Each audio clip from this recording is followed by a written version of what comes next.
Boa noite a todos, bem-vindos mais uma vez e mais uma vez quero estender o convite a que possam não apenas estar presentes hoje, mas também nos outros dias que seguirão.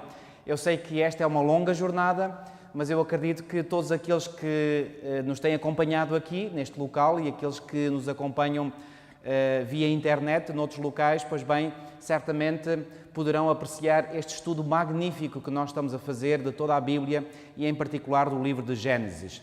Pois bem, como habitualmente nós vamos iniciar com uma oração e peço que possais inclinar as vossas cabeças. Senhor nosso Deus, nosso Pai, mais uma vez aqui nos encontramos humildemente diante da Tua presença e vimos-te suplicar uma vez mais, querido Pai, que venhas derramar sobre nós o Teu Santo e Bom Espírito e que Ele venha não apenas abrir a nossa mente, mas igualmente o nosso coração à compreensão da Tua Palavra. Obrigado porque a Tua Palavra continua a ser nos nossos dias uma lâmpada para os nossos pés e uma luz para o nosso caminho.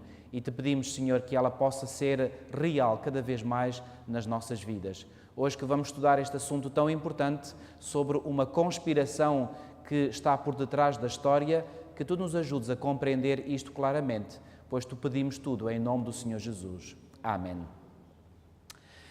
Queridos amigos, hoje em dia são muito comuns pelo menos fala-se muito nas teorias da conspiração. Bom, deixem-me ser franco convosco dizendo que algumas dessas teorias para mim não são assim tão teorias quanto isso. No entanto, há outras que manifestamente são ridículas e não fazem sentido absolutamente nenhum. Mas, independentemente de quais sejam as teorias da conspiração que nós possamos ouvir falar ou ler acerca, pois bem, eu gostaria de deixar aqui bem claro esta noite que há uma verdadeira conspiração por detrás da história. E essa conspiração é uma conspiração que começou com alguém que um dia se revoltou contra Deus. Pois bem, nós já aqui falámos algo sobre isso e eu gostaria de esta noite nós podermos aprofundar ainda mais este assunto. Venham comigo ao livro de Jó, eu já aqui falei, mas gostaria apenas de recordar algumas coisas que nós já vimos nas palestras anteriores. Livro de Jó, no capítulo 1 e no versículo 12, e aí nós lemos o seguinte, Jó capítulo 1 e no versículo 12, onde lemos o seguinte, disse o Senhor a Satanás, eis que tudo quanto ele tem está em teu poder, somente contra ele não estendas a mão, e Satanás saiu da presença do Senhor. Pois bem, deixem-me mais uma vez enquadrar esta história e este versículo que acabámos de ler. Pois bem, nós já vimos, e estou apenas a recordar algo que já vimos nestas palestras, que Satanás um dia foi à presença de Deus. Conforme diz no versículo 6, os filhos de Deus foram-se apresentar perante o Senhor e então veio igualmente Satanás entre eles. Pois bem, e então o Senhor lhe pergunta de onde vens? E Satanás respondeu ao Senhor dizendo de rodear a terra e passear por ela. Ou seja, por outras palavras, Satanás está a dizer que vem do seu território, do território que ele supervisiona, que ele controla. Então o Senhor vai incomodá-lo grandemente ao dizer, mas por acaso lá do território que tu controlas, tu não viste lá o meu servo Jó? Este não é teu servo, não, é meu servo Jó. E o Senhor prossegue dizendo, ninguém há na terra como ele, homem íntegro e reto, temente a Deus e que se desvia do mal. E depois Satanás, não contente com esta afirmação do Senhor, diz, bom, mas porventura Jó de Baal teme a Deus? Claro que ele é íntegro, é reto, porque tu tens dado todas as bênçãos. Diz ele aqui no versículo 10, acaso não o cercaste com sebe a ele, a sua casa e a tudo quanto tem? É interessante que aqui o inimigo, o Satanás, apesar de ele ser, como Jesus o definiu, mentiroso e pai da mentira, e já aqui referi, Satanás por vezes diz verdades. E aqui uma das verdades que ele disse vem no versículo 10, quando ele diz, acaso não o cercaste com sebe, não somente a ele, à sua casa, ou seja, ao seu lar e a tudo quanto tem. Já agora, isto permite abrir aqui um parênteses para dizer que aquele texto que nós conhecemos, que está na primeira epístola de Pedro, capítulo 5 e versículo 8, que diz que o diabo anda em derredor de nós como um leão procurando tragar-nos, repararam na expressão, repararam na ideia que aí vem expressa, o diabo anda aqui em derredor. E a minha pergunta é, porquê é que ele anda em derredor? A resposta é muito simples. Ele anda em derredor, porque tal como diz o Salmo 34:7, o anjo do Senhor se acampa ao redor dos que o temem e os livra. E aqui, quando Satanás responde ao Senhor, diz: acaso não o cercaste a ele, a sua casa e a tudo quanto tem? Porque é que o diabo é obrigado a andar em derredor? Porque há uma cerca à nossa volta. Ou melhor, há uma cerca à volta dos filhos de Deus. E aqui o diabo é obrigado a reconhecer isso, que não pode fazer nada a Jó, nem à sua família, nem ao seu lar, nem a nada do que Jó tem, porque há uma cerca que protege Jó e tudo quanto ele tem. É muito importante que tenhamos esta noção em mente. Bom, mas finalmente Satanás também diz: bom, mas estenda a tua mão contra ele. Ou seja, aquilo que Satanás está aqui a dizer é: se tu retirares a proteção que tens, vais ver se ele não blasfema contra ti na tua face.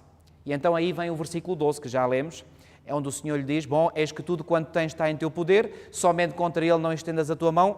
E diz-nos a parte final do versículo 12: e Satanás saiu da presença do Senhor. E eu imagino que ele saiu a toda a velocidade. Porquê? Porque ele agora sabia que tinha permissão da parte do Senhor para fazer o mal que ele queria fazer a Jó. Ele devia estar furioso, ele devia ter um ódio de morte a Jó. Porquê? Porque Jó não servia a ele, servia a Deus. E então diz-nos a continuação deste relato que o mal veio, não vamos ler tudo, o mal veio sobre os seus filhos, as suas filhas, sobre o seu gado, etc. E passado algum tempo, no capítulo 2 temos a continuação desta história, em que diz novamente: num dia em que os filhos de Deus vieram apresentar-se perante o Senhor, veio também Satanás entre eles apresentar-se perante o Senhor. Ou seja, é uma repetição daquilo que já tínhamos visto no capítulo 1, no versículo 6. E agora aqui o Senhor pergunta-lhe novamente: de onde vens? E respondeu Satanás ao Senhor e disse: de rodear a terra e passear por ela. A mesma resposta que ele tinha dado a primeira vez.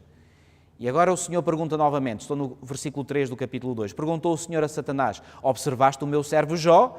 Porque ninguém há na terra semelhante a ele, homem íntegro e reto, temente a Deus e que desvia do mal. Ele conserva a sua integridade, embora me incitasses contra ele para o consumir sem causa. Então Satanás respondeu ao Senhor: pele por pele, e tudo quanto o homem tem dará pela sua vida.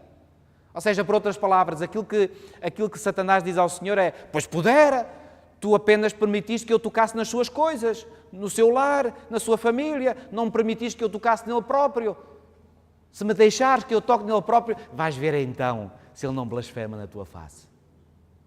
E agora aqui o versículo 5 vai dizer: estende, porém, a tua mão, toca-lhe nos ossos e na carne, e verás se não blasfema contra ti na tua face. Disse o Senhor a Satanás: eis que ele está em teu poder, mas poupa-lhe a vida. Há aqui uma coisa que eu gostaria de realçar perante vós, irmãos e amigos. É o seguinte: Satanás só tem poder para fazer sobre nós aquilo que Deus permite. Já repararam que Satanás só pôde fazer mal a Jó e aos bens que ele tinha e à sua família quando Deus deu permissão? E que Satanás não pôde ir para além do limite que Deus lhe colocou? E depois da segunda vez, Deus estendeu um pouco mais o limite, permitindo que ele pudesse tocar nele próprio, mas não na sua vida, e foi exatamente até a esse limite que Deus colocou que Satanás pôde ir, não ultrapassando o limite, mas indo só até ao limite. Isto é crucial para nós entendermos. Bom, mas aqui o ponto que eu quero, sobretudo, salientar, e tendo em conta a nossa palestra de hoje, é que aquilo que aconteceu na vida de Jó, em primeiro lugar com a sua família, com os seus bens, e finalmente com a sua própria vida em termos de saúde, aquilo que aconteceu na história deste indivíduo e naquele local onde Jó morava e a sua família, foi determinado por quê? Foi determinado por acontecimentos que tiveram lugar aonde? No mundo invisível. Ou seja, aquilo que aconteceu no mundo invisível determinou os acontecimentos históricos que se passaram na vida de Jó e lá onde ele vivia e com os seus. Está claro este ponto? Vamos ver um outro exemplo. Venham comigo, por favor, ao segundo livro de Crónicas. Segundo livro de Crónicas, no capítulo 18. Segundo livro de Crónicas, capítulo 18. E vamos ler em primeiro lugar os versículos 4 a 7.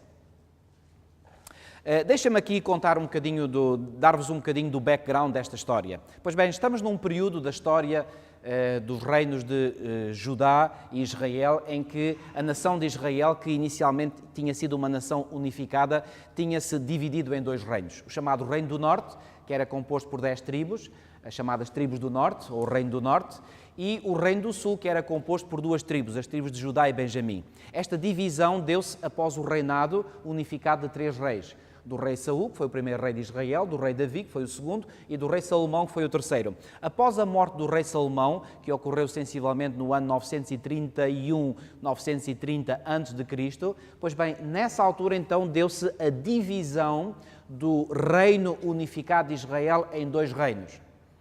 E o Reino do Norte, cujo primeiro rei foi Jeroboão, também conhecido na história como Jeroboão I, pois bem, foi um rei que imediatamente começou a desviar as 10 tribos do Norte de seguirem ao Senhor, impedindo que fossem a Jerusalém adorar, dizendo, nós podemos aqui fazer Deus aqui em Samaria, na nossa capital, e portanto, povo, não temos necessidade de ir a Jerusalém. O que ele queria era que os seus súbditos não fossem a Jerusalém e eventualmente não ficassem amigos do seu rei rival.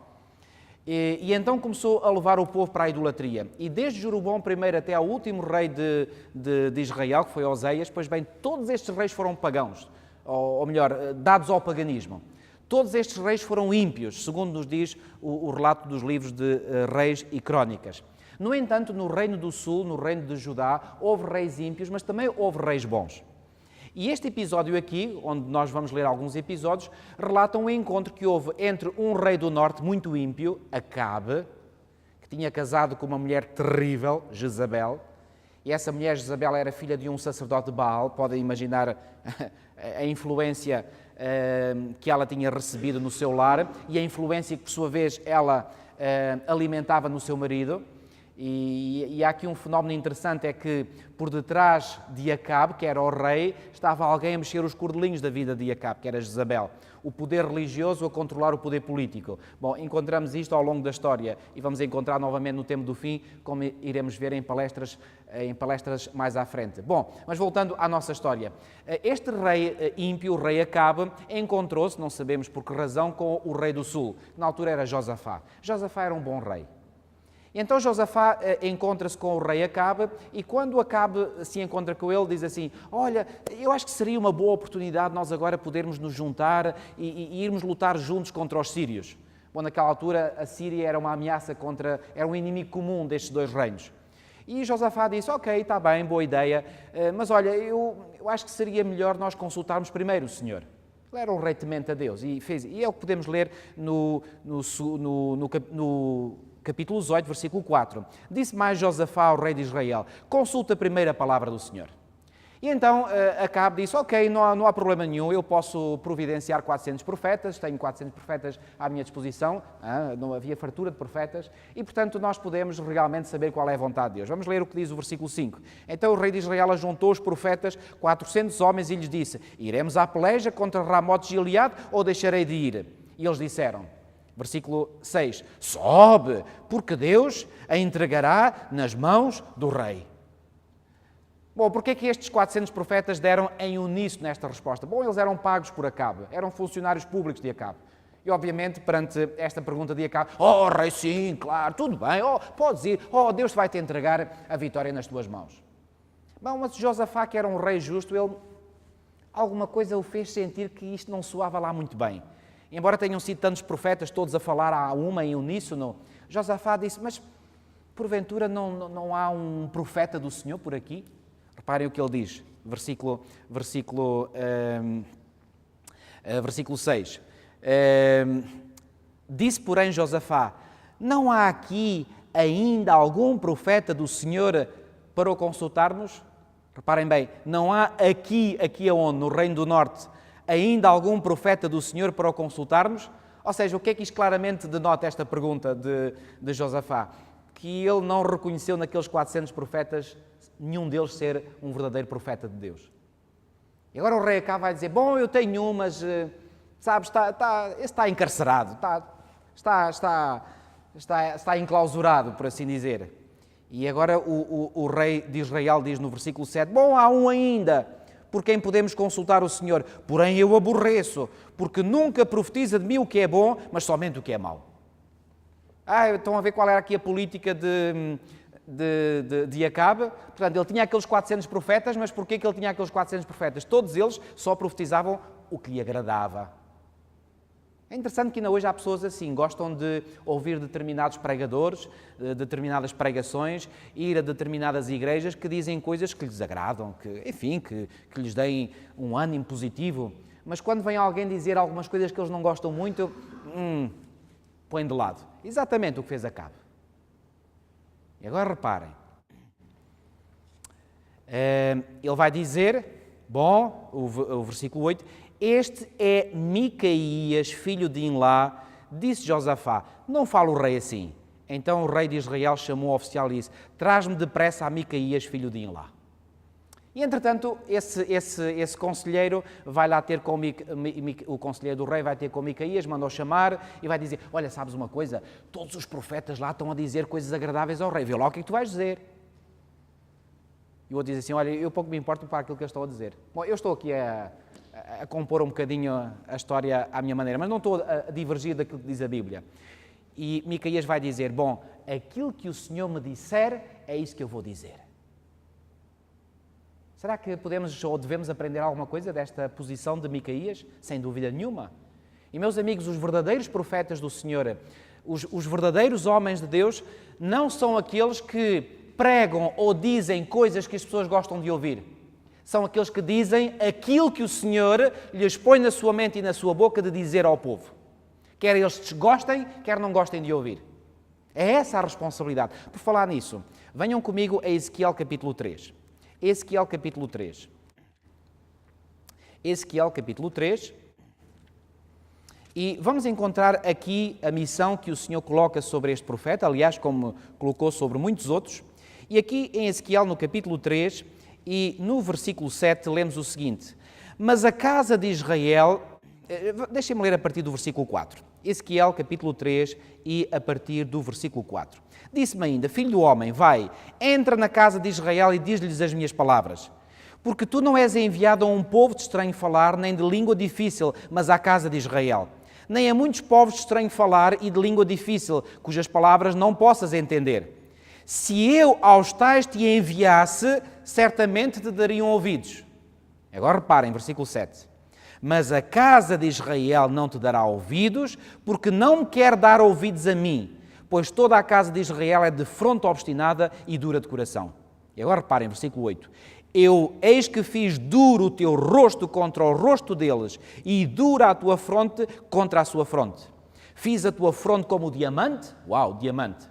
A pedra que ainda hoje é conhecida como a mais dura. Não é por acaso que as melhores brocas, mesmo usadas na indústria, têm cabeça de quê? Diamante.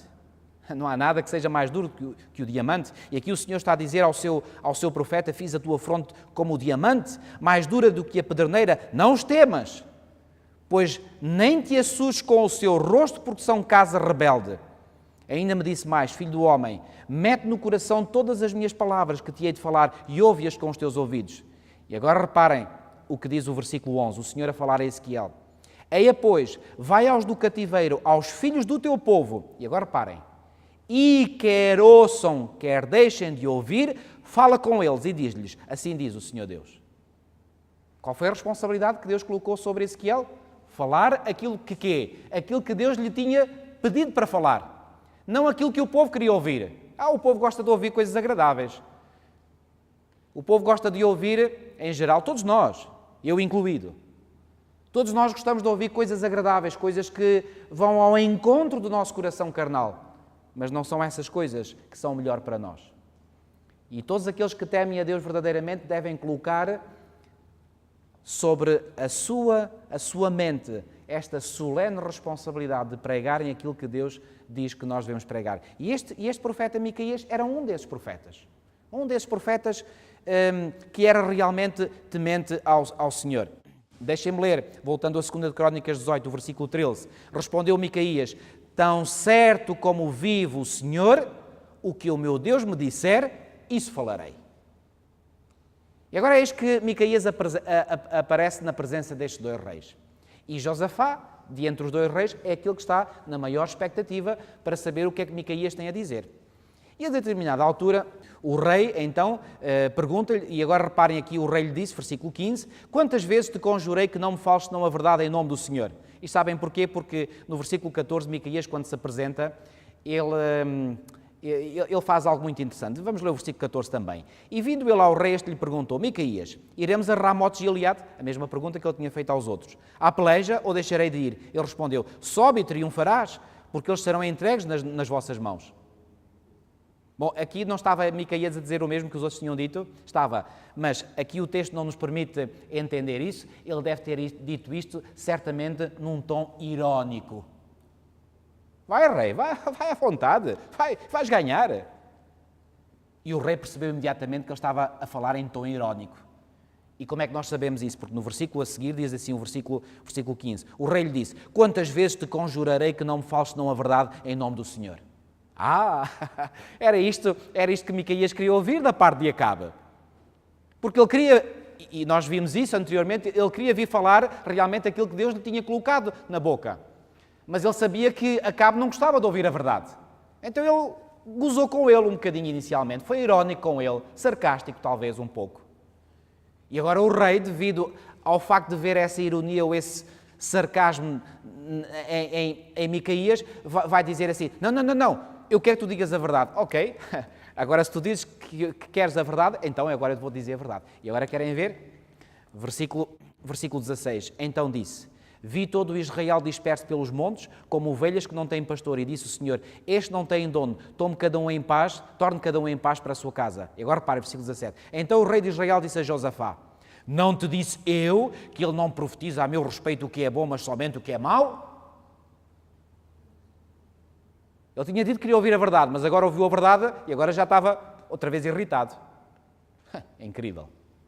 E agora reparem, a partir do versículo 18. Micaías prosseguiu, ouvi, pois, a palavra do Senhor.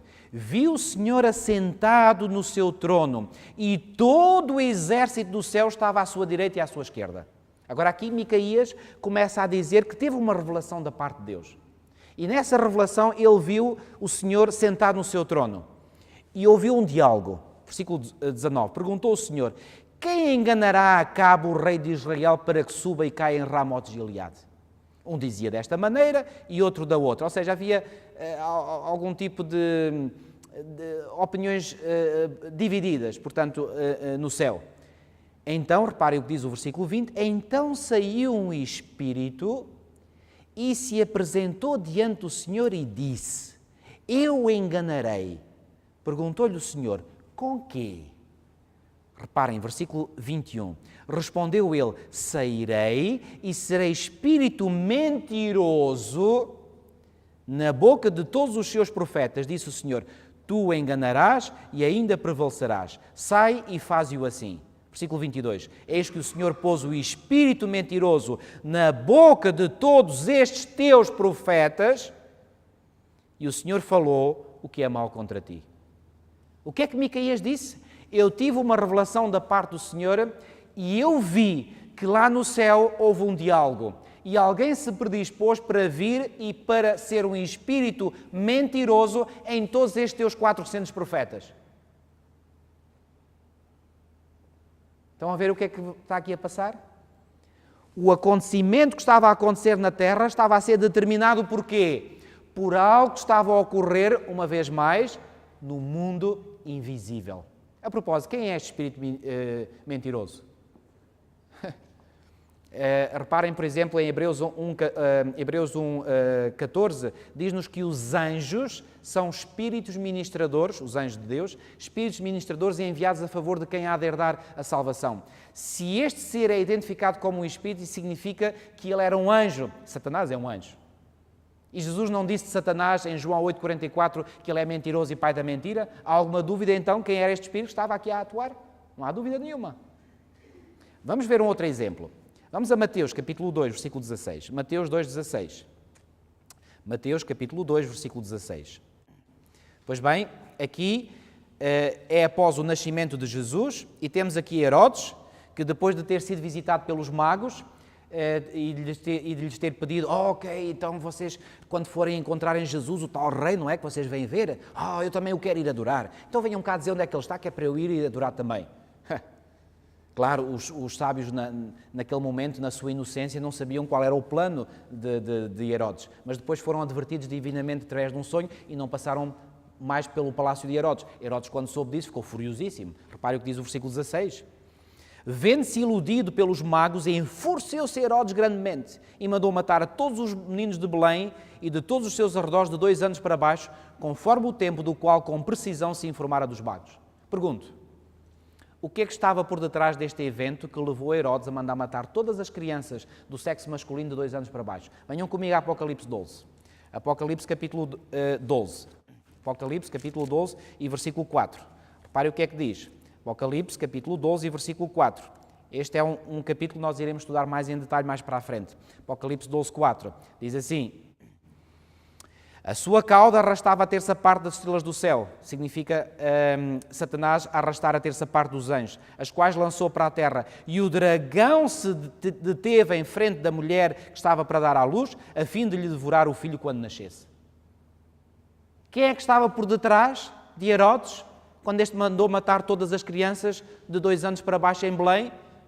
Estão a ver quem é que estava por detrás?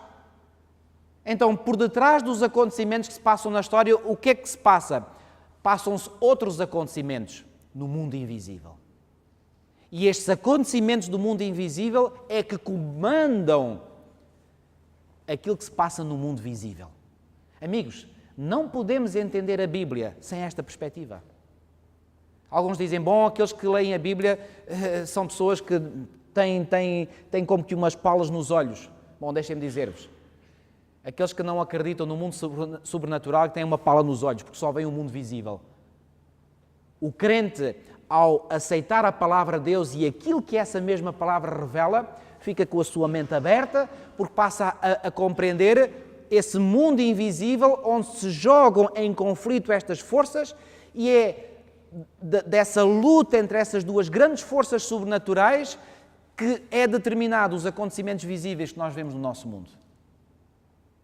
E eu ontem ainda vos mostrei, e gostaria só de muito rapidamente recordar, quando o Senhor, lá no Jardim do Éden, fez uma declaração de guerra a Satanás, dizendo, tu conseguiste derrotar Adão e Eva, mas espera aí, porque vai haver um momento onde vai vir alguém que te há de derrotar a ti. A tua cabeça há de ser ferida. E nós vimos igualmente que Satanás, quando ouviu aquilo, certamente que tremeu da cabeça aos pés e colocou na sua mente como sendo prioridade número 1 não permitir que essa semente da mulher viesse, porque ele sabia que se essa semente da mulher viesse, era a sua existência que estava em causa. E Satanás vai tudo fazer para quê? Numa luta terrível e desesperada pela sua autossobrevivência. E todas aquelas histórias que nós vimos ontem, algumas, não vimos todas, mas grande parte daquelas histórias, todas aquelas histórias que nós vimos ontem, mostram que Satanás tentava fazer tudo, a trabalhar nos bastidores da história, para impedir essa semente prometida pelo Senhor de vir a este mundo. Porque ele sabia que se essa semente viesse, era a sua existência que estava em causa. O Senhor a trabalhar por vários meios para que a semente viesse ao mundo e Satanás a trabalhar por seu lado para que a semente não venha. Amigos, todo o Antigo Testamento necessita de ser visto à luz de Gênesis 3,15. O Senhor a trabalhar para trazer essa semente, para essa semente derrotar Satanás e libertar o ser humano que tinha caído escravo dele. E Satanás, obviamente, a trabalhar no sentido oposto. E eu gostaria que nós hoje pudéssemos ver uma história muito interessante que nos ajuda a compreender isto mesmo. Mas antes disso, deixem-me só recordar alguns dados capitais. Quando Adão fez a vontade a Satanás, estou a recordar mais alguns conceitos que nós já vimos, ele perdeu a posição de domínio que ele tinha, ele perdeu o território sobre o qual ele dominava, que era o planeta Terra, e perdeu também a vida eterna. E devido a isso, Satanás tornou-se aquele que passou a ser o representante deste planeta. Quando ele lá no livro de Jó nos é dito que vai junto de Deus, ele foi como quê? Como representante deste planeta. Quem é que deveria ter estado lá nesse encontro universal? Adão! Mas estava Satanás, todo fanfarrão. Ele era o representante deste mundo. Não é por acaso que o Senhor em João 12, 31 lhe chamou o príncipe deste mundo? Não é por acaso? E quando Jesus estava a ser tentado por Satanás, ele disse: toda esta autoridade e glória eu te darei porque me foi dado a mim. Claro que foi dado a ele. Mão beijada. Por quem? Por Adão. Bom, meus amigos, vamos hoje ver um livro muito interessante que nós encontramos na Bíblia e que nos ajuda a compreender aquilo que Jesus fez em nosso favor. Ou seja, que nos ajuda a compreender Gênesis 3,15. E esse livro é um livro que nós encontramos no Antigo Testamento, tem apenas 4 capítulos, é o livro de Ruth. Livro de Ruth. Vamos abrir as nossas Bíblias, então, em Ruth, e vamos ver os 2 primeiros versículos em primeiro lugar. Livro de Ruth, capítulo 1 e versículos 1 e 2. Ruth, capítulo 1 e versículos 1 e 2. Nos dias em que julgavam juízes, houve fome na terra. E um homem de Belém de Judá saiu a habitar na terra de Moabe com a sua mulher e os seus 2 filhos. Este homem se chamava Elimeleque e a sua mulher Noemi. Os filhos se chamavam Malom e Quilion, efrateus, de Belém de Judá. Vieram à terra de Moabe e ficaram ali. Bom, deixem-me dar um bocadinho do background histórico em que se passa este episódio descrito no livro de Ruth. Bom, conforme vocês puderam reparar, aqui no capítulo 1 e versículo 1 diz: nos dias em que julgavam juízes. Que juízes? Os juízes do livro anterior, repararam? O livro anterior, como é que se chama o livro anterior ao livro de Ruth? É o livro de Juízes. E esses juízes governavam como representantes de Deus junto da nação israelita. Reparem que nesta altura a nação de Israel não era governada por uma monarquia, mas sim era era uma teocracia. Portanto, Deus governava diretamente a nação através dos seus representantes, que eram chamados juízes. E a propósito de juízes, sabem que o profundo significado da palavra juiz no Antigo Testamento tem o significado de libertador. Porque quando nós lemos, por exemplo, este livro de Juízes, no Antigo Testamento, todos esses juízes foram libertadores de Israel. E sabem que isto é uma noção importante para nós compreendermos quando a Bíblia nos fala de Deus como juiz?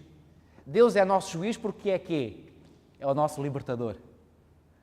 Então, esta história de Ruth, que nós vamos aqui ver um pouco em detalhe, esta história de Ruth passou-se, portanto, no tempo dos juízes, ou seja, antes do tempo da monarquia hebraica, ou seja, antes do tempo em que Saul foi o primeiro rei de Israel, seguido depois de Davi e Salomão. Portanto, estamos no tempo dos juízes. E diz-nos aqui que houve fome na terra. A minha pergunta é, quem é que trouxe esta fome? O que é que nós vimos há bocadinho no livro de Jó? Quem é que trouxe os problemas que vieram sobre Jó, sobre a sua família? Quem é que trouxe as desgraças? Lá no livro de Jó é muito claro. Aliás, quando Jó diz o Senhor o levou, o Senhor o tomou, ele estava meio certo. O Senhor o deu, mas o Senhor não o levou. Quem levou foi Satanás. O livro de Jó é muito, muito claro sobre isso. E então aqui nós lemos que houve fome na terra. E já vimos, por exemplo, no livro de Gênesis, quando fala daquela fome, daqueles 7 anos de fome, quem é que vocês acham que trouxe essa fome? Qual era o objetivo de Satanás? Já vimos por alto. O objetivo de Satanás era fazer com que a família de Jacó, que a família de Jacó passasse tanta fome que finalmente fosse quê? Fosse eliminada, fosse varrida, fosse exterminada da terra. Porquê? Porque ele via alguma coisa de especial nessa família? Claro que sim. Ele compreendia certamente que era por aquela família que alguma coisa de especial iria vir. Agora, há um texto muito, muito, muito, muito importante que eu quero que vocês vejam comigo e que nos ajuda a compreender porque é que os acontecimentos relatados no livro de Ruth se passaram desta forma. Venham comigo a Gênesis, depois vamos voltar ao livro de Ruth, está bem? Mas agora venham comigo a Gênesis capítulo 49 e versículo 10. Gênesis capítulo 49 e versículo 10. Neste capítulo 49 de Gênesis, nós temos aqui bênçãos que foram proferidas por Jacó antes da sua morte. E ele proferiu uma bênção sobre cada um dos seus filhos. Não se esqueçam, nós estamos no tempo dos patriarcas, nesta altura, portanto, Abraão, Isaque, Jacó. Jacó foi aquele que viveu aquela experiência em que a sua vida se converteu e o Senhor lhe mudou de nome, de Jacó, que quer dizer trapaceiro, mentiroso, para Israel, quer dizer príncipe de Deus ou príncipe com Deus. E então Jacó está, portanto, a chegar ao fim da sua vida e ele profere algumas bênçãos. Eu quero que vocês leiam comigo o versículo 10. Não vamos ler aqui todas as bênçãos que ele proferiu para os outros filhos, mas eu quero que vocês vejam comigo o que é que ele disse relativamente a Judá. Diz assim, o cetro não se herdará de Judá. O que é que quer dizer o cetro? O cetro é um instrumento. Quem é que tem esse instrumento? Os reis. E quando aqui Jacó, antes da sua morte, diz que o cetro não se herdará de Judá, nem o bastão de entre os seus pés, até que venha Siló, e a ele obedecerão os povos. Alô? Que tipo de bênção é esta que Jacó está a proferir? O que é que ele está a dizer?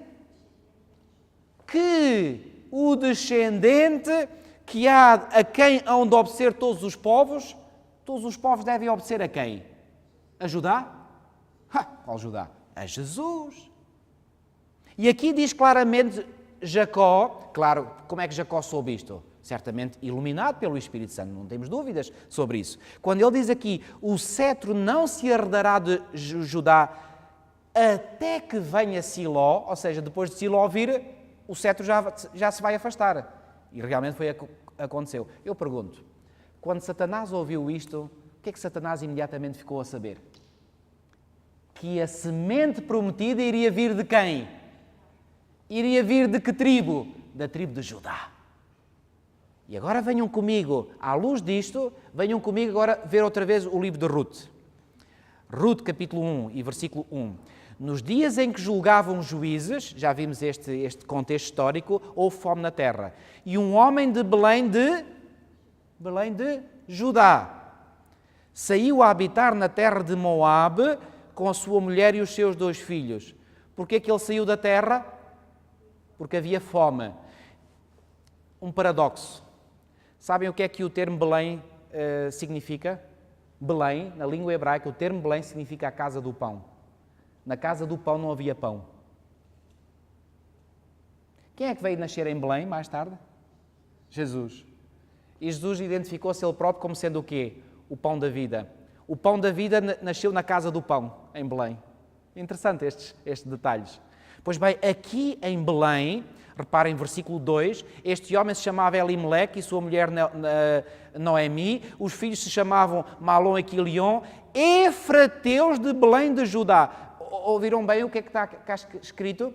Porque havia várias Beléns, mas havia uma só Belém Efrata. E aqui diz que eles eram efrateus. Porquê que eram efrateus? Porque eram da Belém Efrata. Quem é que vai nascer em Belém Efrata, segundo Miqueias 5.2? Aquele cujas origens são desde os dias da eternidade, Jesus Cristo. Sabia aqui o diabo que era em Judá que estaria para nascer a semente prometida? Será que ele via alguma coisa de especial nesta família de Elimeleque e de Noemi? Claro que via. Então qual é o seu objetivo? Assim como através da fome que surgiu no tempo de José, que era de exterminar a família de Jacó, agora ele manda uma fome, porque não é Deus que manda as graças, certo? Conforme vimos no livro de Jó. Satanás envia uma fome sobre Belém para que esta família tivesse que fazer o quê? Tivesse que sair daquela terra. E para onde é que eles foram? Ora, já repararam? Vamos ver. No versículo 2, última parte. Vieram à terra de Moabe e ficaram ali. Bom, a terra de Moabe era uma terra que ficava para além do rio Jordão, do Mar Morto. Mas a terra de Moabe, ou o povo de Moabe, era um dos povos mais terríveis, mais idólatras, mais ímpios que havia. Bom, nós temos um provérbio na nossa língua que diz aquilo que nasce torto, tarde ou nunca se endireita, certo? Moabe nasceu torto. De quê? Como é que Moabe veio à existência? Moabe veio à existência, aliás, tinha um outro irmão, Amon. Os amonitas e os moabitas foram povos que resultaram de quê? Do incesto das 2 filhas de Ló com o seu próprio pai. Nasceram tortos estes povos? Claro que sim. E aquilo foram nações terríveis. Qual era aqui a agenda de Satanás? Levar com que esta família de Judá, que ele já sabia muito bem que era de Judá, que iria vir a semente prometida, fazer com que esta família de Judá, na qual ele via certamente algo de especial, pela fome, tivessem que emigrar, e foram emigrar para Moab, para quê? Para que eventualmente eles pudessem corromper a sua identidade espiritual e assim cancelasse mais uma vez a vinda da tal semente. Vocês conseguem ver então que há uma conspiração por detrás da história? conforme nós vimos naqueles 3 exemplos iniciais. Aqui, mais uma vez, este livro de Ruth tem que ser compreendido à luz dessa conspiração por detrás da história. E Satanás aqui a trabalhar para ver se consegue eliminar a identidade religiosa desta família. Porque ele vê alguma coisa especial desta família. E, sobretudo, esta família é de Judá. Ele sabe que é de Judá que vai vir a semente prometida. Então, vocês a acompanhar-me, sim ou não? Agora, reparem. Eles chegaram lá e no versículo 3 nos é dito que morreu Elimeleque, marido de Noemi, e ficou ela com os seus 2 filhos. E aqui Satanás deve ter ficado todo contente. Uau! Elimeleque agora está morto, não vai ter mais filhos, agora só tem que ocupar dos 2 filhos. E ocupou-se muito bem. Sabem porquê?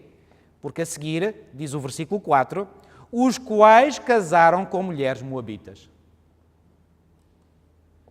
Vocês lembram-se como é que Satanás conseguiu ter êxito em corromper a descendência de Sete, descendência de Adão através de Sete, e que terminou em Noé? Como é que Satanás teve êxito em corromper essa linhagem santa que vinha de Sete? Fazendo com que eles se misturassem com qual linhagem? Com a linhagem de Caim, que era dos ímpios. Há 2 métodos que Satanás procura fazer para impedir a semente de vir ao longo de todo o Antigo Testamento. Ou eliminar pessoas, matando-as, foi o que ele fez com Abel, porque vinha em Abel algo especial, ou então tentando corromper a linhagem santa, para que, ao serem tão corrompidos, percam a sua identidade e assim se afastem do Senhor e daí já não possa vir a semente prometida. E o que é que ele procura aqui fazer com os 2 filhos de Elimeleque? Fazer com que eles casem com mulheres moabitas? Ele pensou, com estas mulheres moabitas, eu tenho-os no papo.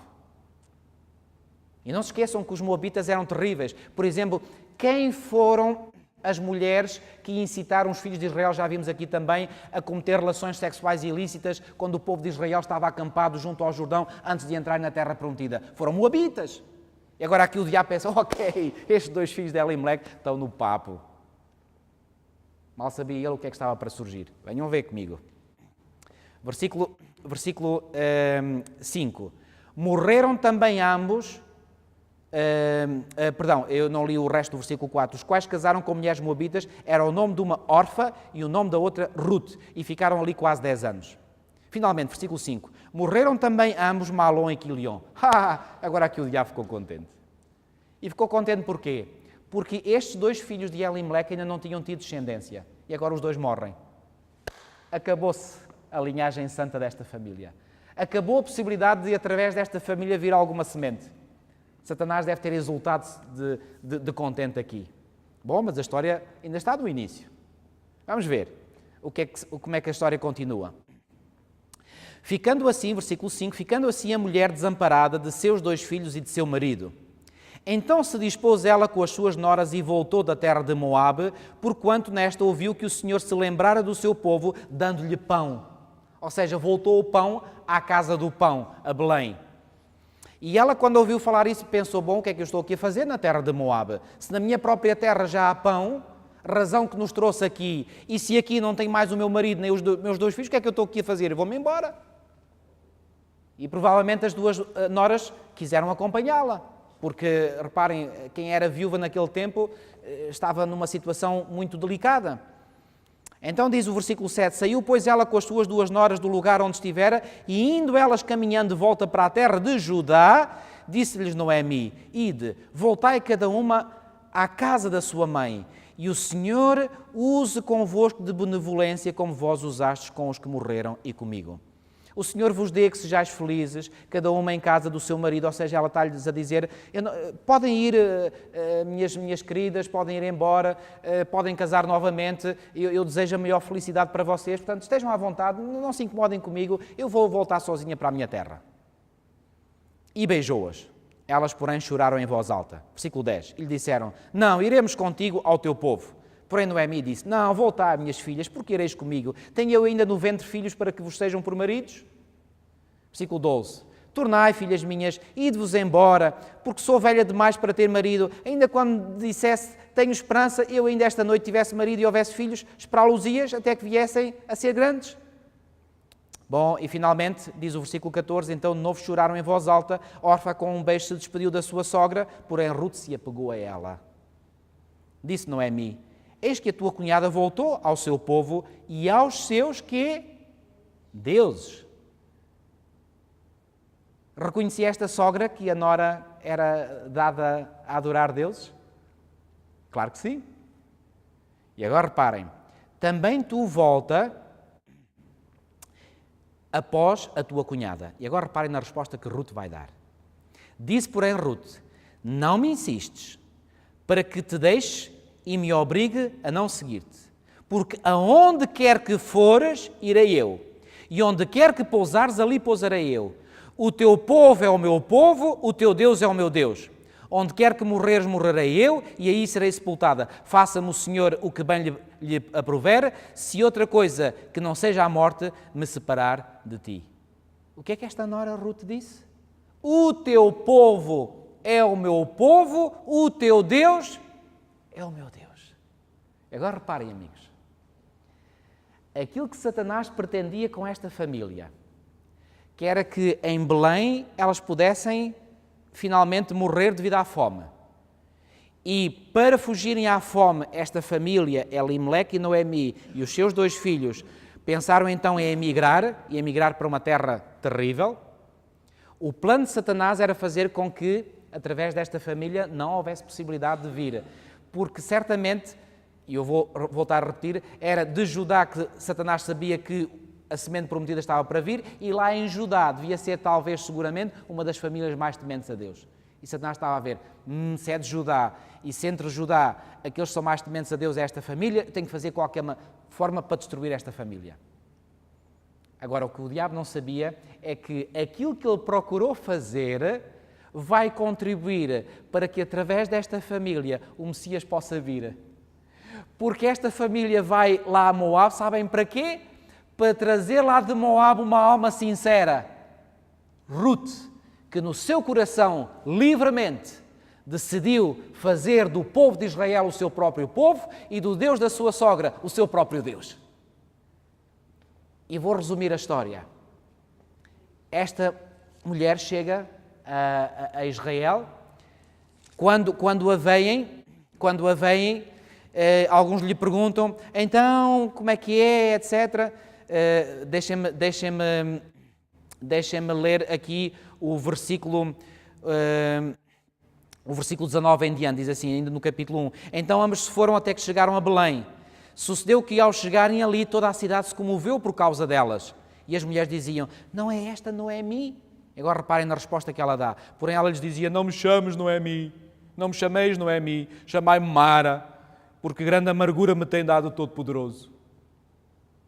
Esta mulher ainda estava a queixar que o Senhor lhe tinha dado grande amargura e ela não estava a perceber que já tinha tido uma grande bênção de uma das suas noras se ter convertido ao seu povo e, sobretudo, ao Deus desse povo.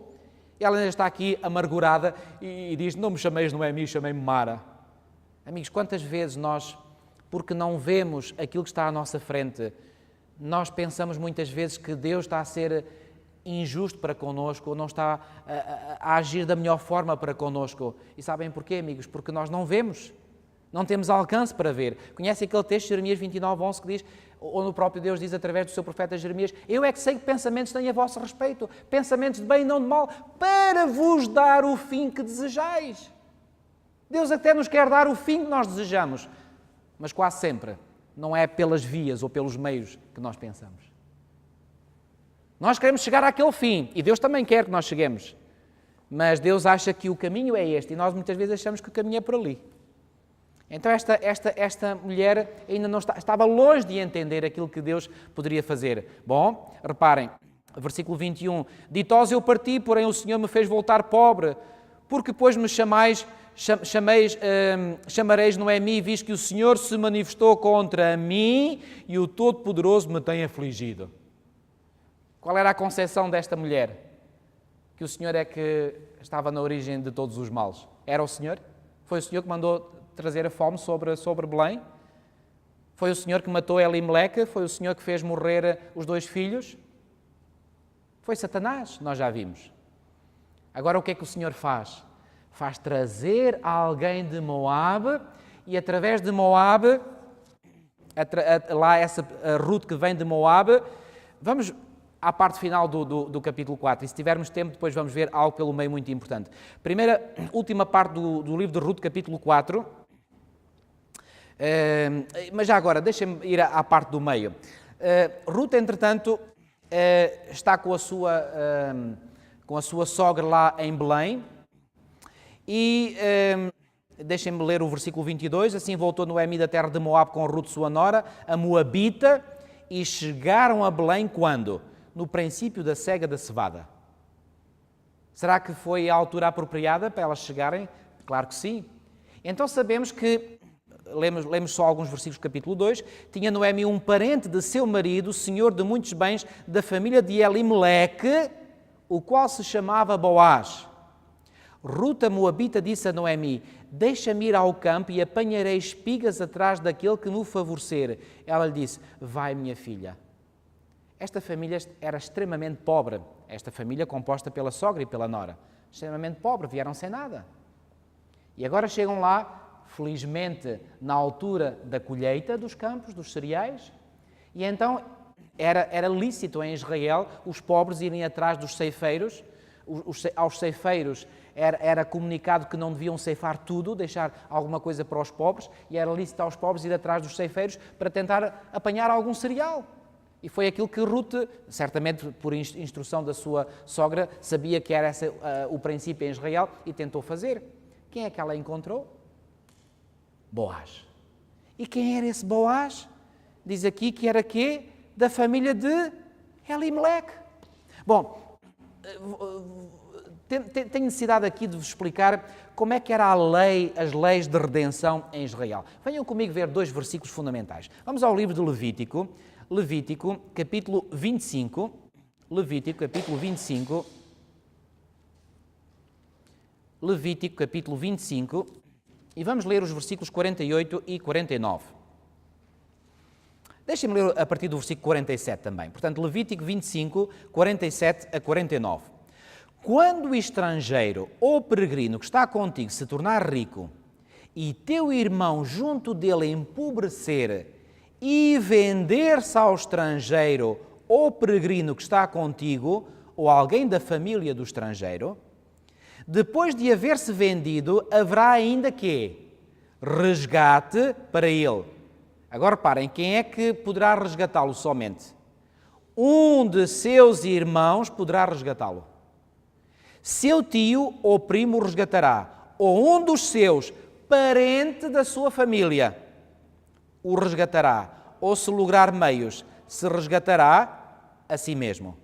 Reparem, quem é que tinha possibilidade de poder resgatar? Quem? Um parente. Elimeleque era parente? Boaz era parente de Elimeleque? Claro que sim. Poderia Elimeleque eventualmente resgatar esta família? Claro que sim. E foi isso que veio exatamente a acontecer. Reparem ainda comigo em Levítico capítulo 25, Levítico capítulo 25 e no versículo 25. Diz assim: se teu irmão empobrecer e vender alguma parte das suas possessões, então virá o seu resgatador. Seu quê? Seu parente, e resgatará o que seu irmão vendeu. Tinha Elimeleque, quando partiu de Belém em direção a Moabe, vendido as suas coisas? Oh, certamente que sim. E ficou sem nada. Tinha vendido certamente a sua casa, as suas propriedades, tudo. E agora, quando Noemi regressa, por isso é que ela vem também amargurada, porque para além de ter perdido o seu marido e os seus 2 filhos, o que é que ela tinha lá em Belém? Nada. Não tinha casa, não tinha terrenos, não tinha nada. Mas há agora aqui um raio de esperança. É que, segundo as leis de resgate em Israel, um parente de Elimeleque podia resgatar esta família. E acontece que esta Ruth, por acaso, não é? Quando vai atrás dos ceifeiros, vai logo calhar no campo de Boaz, que era, por sinal, parente de Elimeleque. Foi por acaso, não foi? E para resumir a história, finalmente Ruth acaba por se casar com Boaz. E quem é que ela vai ter como filho? Vamos ao final do livro de Ruth. Vamos lá outra vez a Ruth. E vamos ver, então, através de Ruth, quem é que vai nascer? Querem ver? Ruth, capítulo 4. Ruth, capítulo 4. E vamos ler a partir do versículo 17. As vizinhas lhe deram nome, Deixem-me ler um bocadinho antes, a partir do versículo 13. Assim tomou Boaz a Rute e ela passou a ser a sua mulher, coabitou com ela e o Senhor lhe concedeu que concebesse e teve um filho. Então as mulheres disseram a Noemi: seja o Senhor bendito que não deixou hoje de te dar um neto que será o teu resgatador e seja afamado em Israel o nome deste. Ele será restaurador da tua vida e consolador da tua velhice, pois a tua nora, que te ama, o deu à luz, e ela te é melhor do que 7 filhos. Noemi tomou o menino e pôs no regaço e entrou a cuidar dele. As vizinhas lhe deram o nome, dizendo: a Noemi nasceu um filho, e lhe chamaram Obed. Este é o pai de Jessé, pai de Davi. E quem é que veio depois através de Davi? Mateus capítulo 1, venham comigo a Mateus capítulo 1. Mateus capítulo 1, versículos 5 e 6, reparem o que é que diz aqui, nesta genealogia de Jesus. Mateus capítulo 1, versículos 5 e 6, diz assim: Salmão gerou de Raabe a Boaz. Interessante, viram de quem era filho? Quem era a mãe de Boaz? Quem era a mãe de Boaz? Raabe. Ou seja, este homem provavelmente tinha tido a experiência de, enfim, não ser muito bem recebido porque era filho de uma estrangeira. E ele agora não se importa de casar com uma estrangeira. Agora reparem, este de Rute gerou a Obed, e Obed a Jessé, Jessé gerou ao rei Davi, e o rei Davi a Salomão, de que fora a mulher de Urias. E depois como é que termina esta genealogia? Versículo 16. E Jacó gerou a José, marido de Maria, do qual nasceu Jesus, que se chama o Cristo. Vocês entenderam o que é que se passou nesta história? O que é que se passou? Pois bem, aquilo que Satanás estava a fazer para impedir a semente de vir, fazendo com que esta família se corrompesse, a família de Elimeleque, pois bem, esse mesmo episódio que fez com que a família de Elimeleque fosse para Moab, fez com que de Moab viesse Rute, Rute da qual nasceu Obed, da qual nasceu Jessé, Davi, e do qual iria vir a semente prometida, Jesus Cristo. Uau! Satanás a trabalhar para um lado, mas o Senhor a trabalhar para o outro. Para quê? Para cumprir com a promessa de vir o Messias. E sabem o que é que este Messias veio fazer? Para ele ser o nosso resgatador, tinha que ser nosso parente. E para ser nosso parente, ele teve de tomar a natureza humana. Fantástico. Conseguem ver agora sob outra perspectiva o livro de Rute? Este livro de Rute deve ser visto à luz de Gênesis 3,15. Aliás, como todo o Antigo Testamento. Amanhã iremos ver mais. Vamos terminar com uma oração. Senhor nosso Deus, nosso Pai, muito obrigado, Senhor, porque mais uma vez Tu nos trouxeste aqui e Tu nos ajudaste, Senhor, através do Teu Espírito e através da Tua Santa Palavra, a entendermos esta grande conspiração por detrás dos eventos históricos. Ó Senhor, muito obrigado por nos ajudares a compreender que por detrás de muitos acontecimentos está a mão do arqui-inimigo, a mão de Satanás, procurando, e nomeadamente nos tempos do Antigo Testamento, procurando por todos os meios ao seu alcance impedir a semente prometida de vir. Mas obrigado, Senhor, por vermos e, sobretudo, por termos visto, através desta maravilhosa história contida no livro de Rute, a Tua mão igualmente a agir para fazer com que os acontecimentos fossem no sentido de que a semente prometida viesse. E tal como nós já vimos, quando chegou a plenitude do tempo, essa semente veio e veio mesmo, e no tempo certo. Ó Senhor, obrigado por nos ajudares mais uma vez a compreender, nos ajudares a compreender que Tu estás no comando da história. Ó Senhor, que possas igualmente estar no comando das nossas vidas. É o que Te suplicamos e desde já Te agradecemos pela fé, em nome do Senhor Jesus. Amém.